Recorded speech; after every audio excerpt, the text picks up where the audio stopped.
ყველა ნახავდით უკვე BBC სტატიას, რომელშიც საუბარია, რომ ქართულმა ოცნებამ აქციების დასარბევად გამოიყენა პირველი მსოფლიო ომის დროინდელი გაზი, ხუთავი აირი, რომელიც უკვე ყველა ნორმალურ ქვეყანაში არის აკრძალული, იქიდან გამომდინარე, რომ ადამიანის ჯანმრთელობას აყენებს ძალიან მნიშვნელოვან და ხანგრძლივ ზიანს და არ შეესაბამება იმ სურვილს და იმ მიზანს, რომ იმწუთიერად დაშალო იქ ხალხის დიდი მასა თუ ამის ლეგიტიმური აუცილებლობა არსებობს.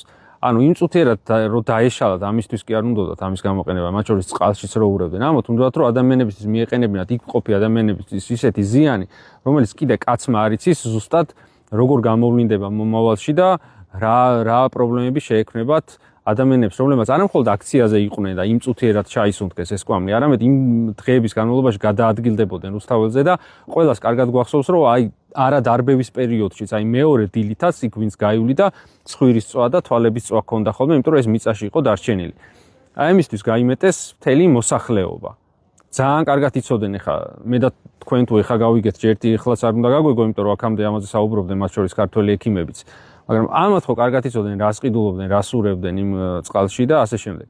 ყველაფერი ძალიან კარგად იცოდნენ, ამათი მიზანი არის უბრალოდ რომ აი შესაძლებლობა რო ქონდეთ ამოგვწყვიტავენ სულ ყველას. აი რო იცოდნენ რომ ამას რაღაცა რეაქცია არ მოყვება, გადაგვატარებენ იარაღს.